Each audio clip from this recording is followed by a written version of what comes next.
right, we've got Let's Play in chat, and today we are going to be playing with Dartaz. Alex, yes? Yep. Alex is going to be playing a little Astral Chain, and don't know if you've checked out this game on the Nintendo Switch yet, but it is freaking incredible. This is the opening sequence here, and we are starting with the credits, and you're on the back of this like cyber bike, and you are racing to headquarters. You're a cop, and you've got all the developer names and stuff like that scaling down as you are racing through this tunnel. And this is the only time that I think well, so far I've played a big chunk of this game, and this is the only time that I was on the bike, was at the very opening sequence, and that's Platinum Games for you, man. It's so cool. Have any of you guys been playing this? No, it's such a rad game. All right, okay, so it's Let's Play in chat. If you've got any questions or comments, any thoughts, Dr.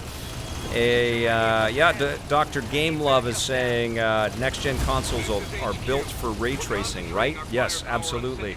Cody J says, hello, Vic, good to see you. Big fan. Thank you, Cody J. Thanks for being here. Got to run.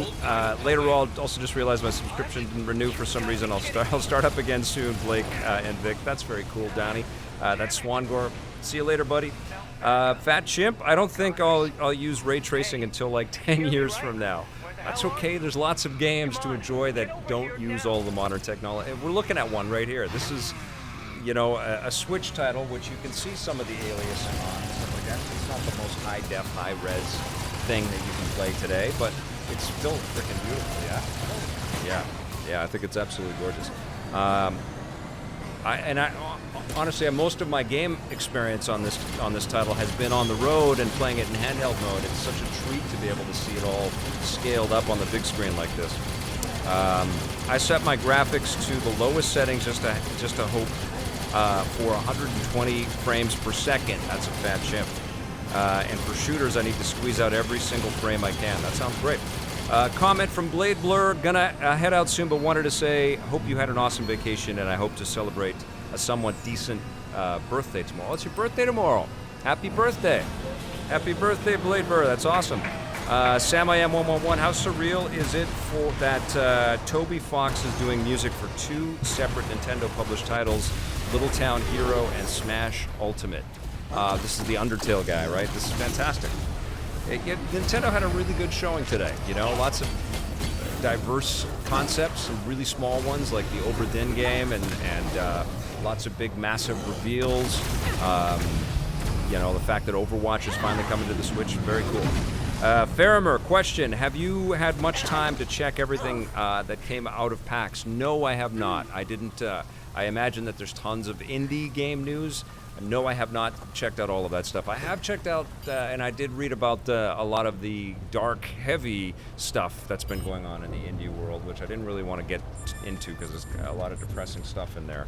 But I was more focused on this show, a return to all of the everything cool stuff that's happening right now.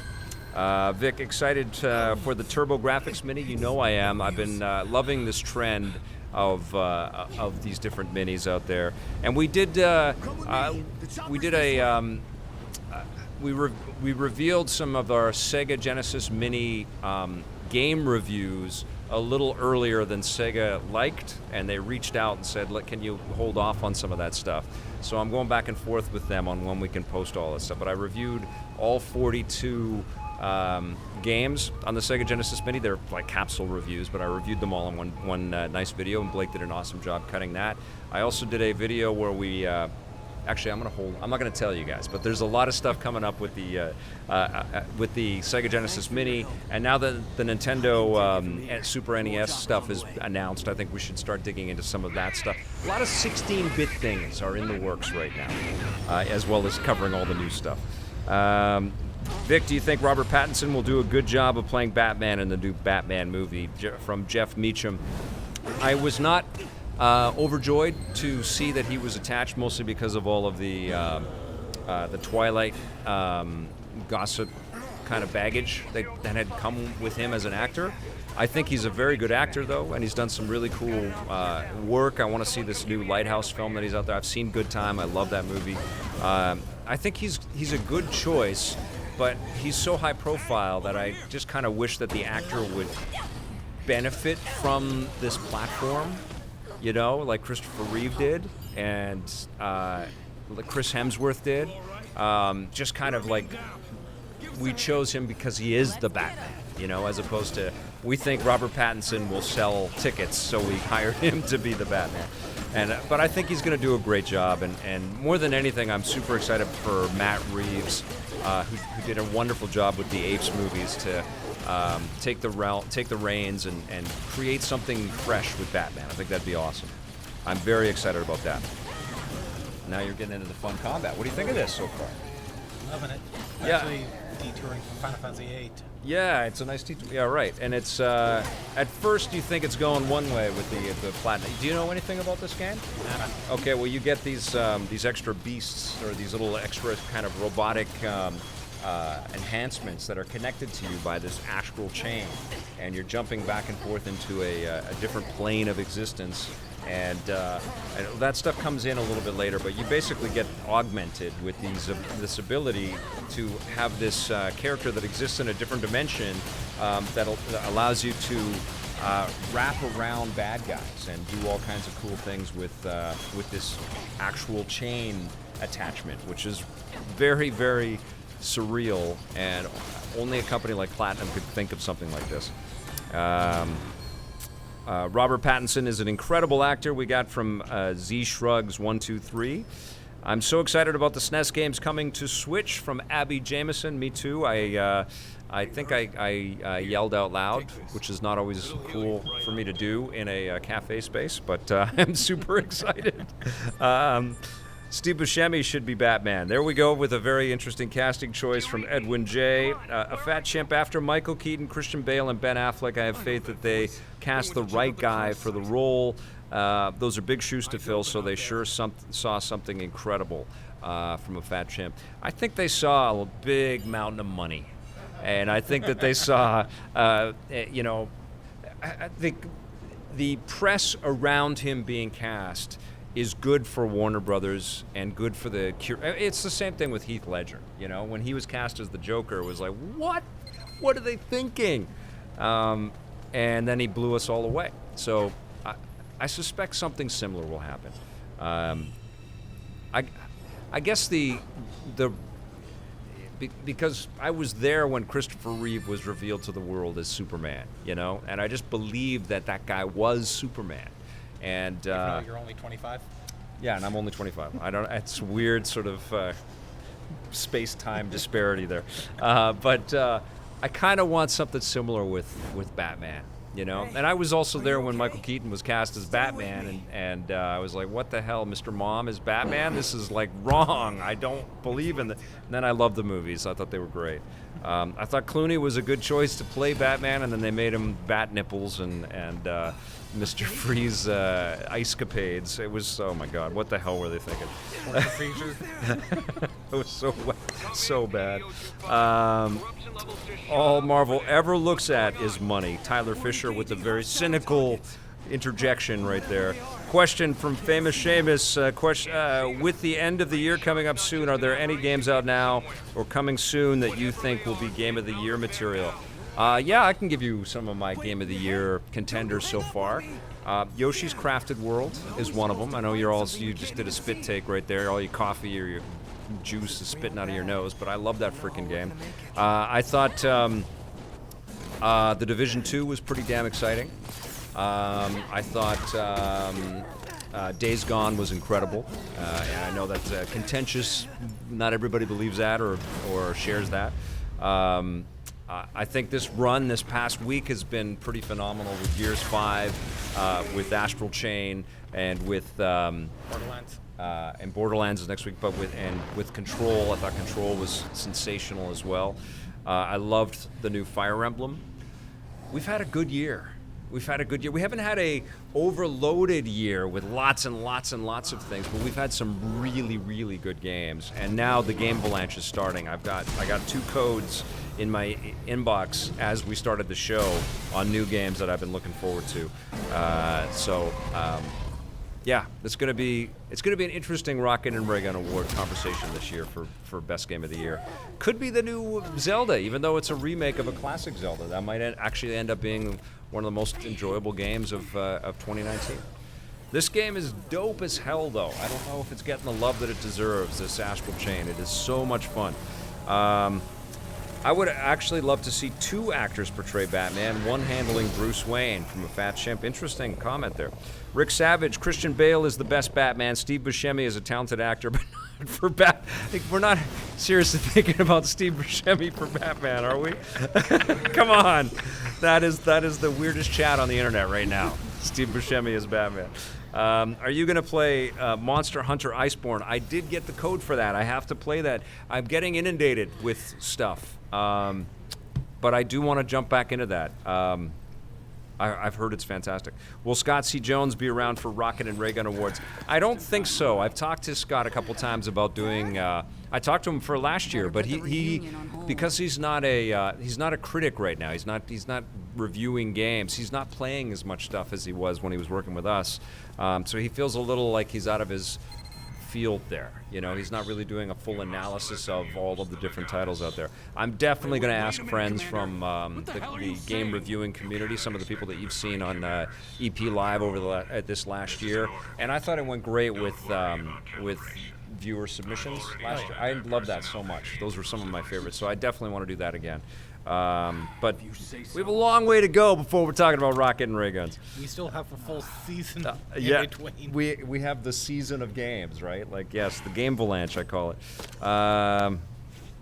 Kingdom Hearts 3 was incredible, Dr. Game Love. Yes, that was an awesome game. Yes, and also Resident Evil 2 and Ace Combat 7.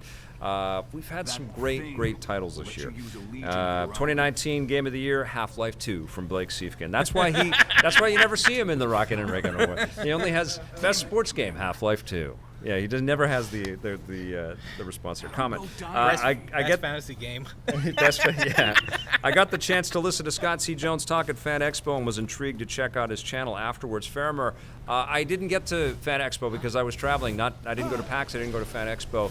I didn't hear how his panel went, but he did a live version of Heavily Pixelated, his podcast. And he had an audience there, so I don't know. I haven't caught up with him. I've just been back for 2 days, so. But I hope it went great, and I hope you had a good time if you were there. I know he gets into some heavy stuff with that podcast, but I hope it was great. Geek Hero of Comics and Consoles, Vic, are you concerned with the lack of hype for Star Wars Episode 9? I am a little concerned. I think everybody's a little bit reserved right now. I feel like J.J. Abrams is our only hope, you know? Help us, J.J. Abrams, you're our only hope. Like, he's got to stoke the fire again, you know? I think the lack of... Like, yeah, Solo could have been great if they had just let Phil Lord and Chris Miller kind of finish their vision. And I'm not taking anything away from Ron Howard. I think he finished the movie under extraordinarily difficult circumstances, and he did a fine job. But it shouldn't have been fine. It shouldn't have been a 7.5 or a 7 out of 10. It should have been a 9 out of 10 at least, that movie, for it to justify itself. And the budget and the box office wasn't there. And I've said this many times about The Last Jedi, but Rian Johnson, I think, did some great things with that movie, but it didn't feel like it was really honoring the work that had gone into the previous Star Wars movie. Even though there's great connections to the lore in general, it just felt like a dismissal of all the stuff that Force Awakens had sort of put on the table. So now it's up to JJ, I think, to kind of resuscitate just our latent love, our adoration for this universe. I don't know if he's going to be able to do it. I think that there's a lot of cynicism around it. The Mandalorian might do it, but it'll be weird if Episode 9 doesn't rock our socks and then Mandalorian is awesome. That's not a win for Lucasfilm or Disney. They both have to be awesome, you know, and then Obi-Wan has to be awesome. And we'll see, but I know that it's probably affecting the Galaxy's Edge. I don't know if you guys have been reading that or hearing about that, but the turnout for Disney's Star Wars theme park hasn't been everything that they'd hoped it would be, and part of it is they warned that the crowds would be super heavy, and I think part of it is that everybody's got a little bit of Star Wars. I don't know if it's fatigue. I think it's Star Wars wait and see. I think is a little bit more of it. I think people want to be. I think people want to believe again. You know, so we'll see. Certainly, they have a really incredibly talented group of people behind the scenes trying to make us lots of fun Star Wars stuff. So we'll see. Comment: waiting for Soulstorm. Sekiro deserves Game of the Year notice. I was just thinking about Sekiro. I want to go back to that again. That game was phenomenal, even though I suck at it. Disney butchered Star Wars from Rick Savage.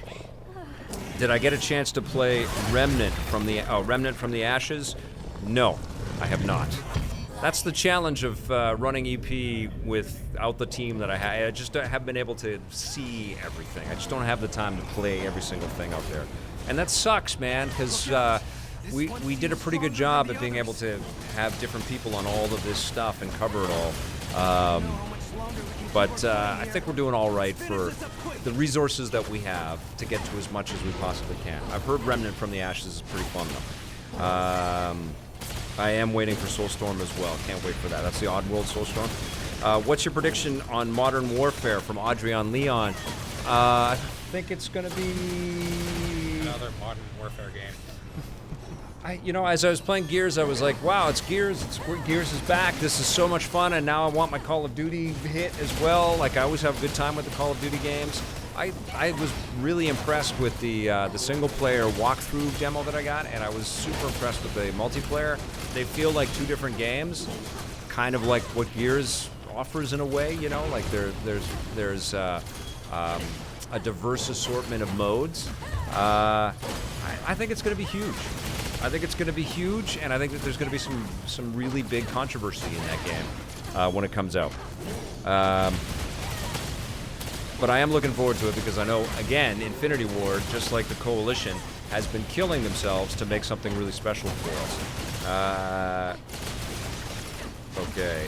And Dr. Gamelove says, to be fair, though, the main ride hasn't opened yet at Galaxy's Edge. That was another reason that the fan turnout hasn't been as big as everybody wanted it to be. Is it better to hold the remote with middle fingers hovering above the triggers or resting underneath? I don't know what you mean. For the controller? I don't know what you mean there, Cody J. Everybody holds the controller separately. Sam I Am 111, or individually. Sam I Am 111, question, what classic Disney collection should be released after Aladdin and The Lion King drops? Great question, Sam I Am 111. Super excited. Yeah, I announced this on Twitter, but we did the making of Aladdin for that collection, which comes out. So we shot the video content and cut it all together. It was Blake, actually, who went down on the trip and shot it all, and he's cut together some wonderful pieces. So you're going to see a little documentary making of the original 90s Aladdin game for the Sega Genesis with the original team. It's super cool. I can't wait for you guys to check that out. Next Disney collection, they should do like a Mickey Mouse collection. There were a lot of really good Mickey Mouse titles in the 16-bit era, and I think it'd be really fun for them to collect all of those. That'd be great. Question, are you getting a Polymega, and if so, which modules are you looking to get? I'm definitely getting a Polymega. I'm going to be probably asking for a review unit, to be honest. I want to check out the whole thing. So hopefully they send me as all of the modules so we can test them all out here live.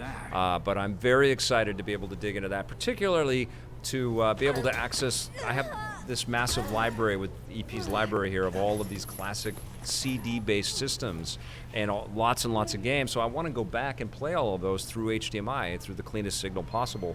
And I'm very hopeful that the Polymega kicks some serious butt. So I'm excited for that. I bugged them once or twice since we had Brian on, the CEO of the company, and that interview was a lot of fun, by the way. If you haven't checked that out, you should. But I don't have any news for you on when we're going to get one of those suckers in here, but rest assured we definitely will. This is going to be the last question, everybody, because I've got to wrap it up. I've got a movie date with Johnny Millennium, and I've got to race out to go and see him. This is from Tyler Fisher. Question: will you have Mike Micah on as a guest at least once each month? Do we all love Mike Micah? He is the damn best, isn't he? Wasn't that a fun day when we had him on the show? I love that guy. I'd have him on every month. If he's got the time to be on EP every month, I'd have him on every month. He is a wonderful champion of video games, and I'm a huge fan of all of the work that he does, and I'm just a big fan of him. So good question. Let's see. Maybe we'll get him back on very soon. Okay, you guys, that is going to do it for this episode of EP Live. Now, normally we would be back with a new episode on Friday, but there's actually an event here at the VFS Cafe, and I'm also hosting at the External Development Summit, which is happening right now in Vancouver, and the wrap party, which I'm hosting, is on Friday. So we've decided we're going to take a break on Friday, but we'll be back Monday, Wednesday, and Friday next week with new episodes. I'm working on the guests for that, so watch our Twitter feeds and our Facebook feeds. We'll have more information. And Discord. Thank you, Dartaz. We'll be back with some really, really hot stuff. The Game Avalanche has just begun. Thanks for watching, everybody. We'll see you on Monday, and until then, play forever.